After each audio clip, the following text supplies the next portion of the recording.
இருக்கான்னு கேட்டா பதில் சொல்றான், பிரஷர் இருக்கான்னு கேட்டா பதில் சொல்றான்.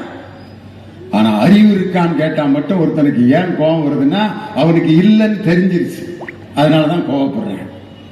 அறிவு இருக்கானா ஏன இருந்தா இருக்கேன் இல்லைன்னா இருக்கேன், உங்களை மாதிரி தானே நான் அப்படின்னு நான் பதில்.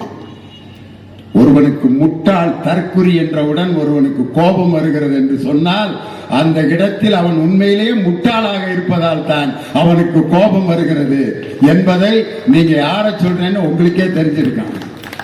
ஒரு மனிதனை சிந்திக்க வைப்பதும் அவனை அறிவுபூர்வமாக மாற்றுவதும் தான் ஒரு இயக்கத்தினுடைய மிகப்பெரிய வேலை.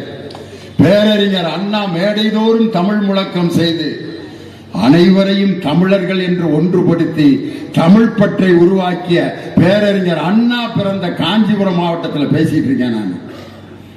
இன்னைக்கு இந்த கூட்டத்தில் உட்கார்ந்துருக்கீங்களே, பக்கத்தில் உட்கார்ந்துருக்கவங்க யாராவது என்ன மதம்னு கேட்டு உட்காருறீங்களா? என்ன கிறிஸ்தவனா? இந்த அப்படியா தெரியவே இல்லை, தள்ளி உட்காரு. என்ன ஜாதின்னு கேட்டு உட்கார்ந்தீங்களா? இல்ல என்ன பிரிவுன்னு கேட்டு உட்கார்ந்தீங்களா?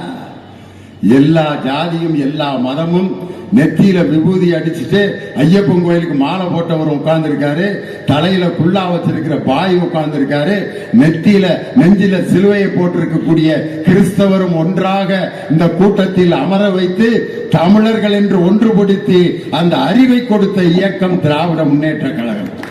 அந்த இயக்கத்துக்கு தான் பவள விழா.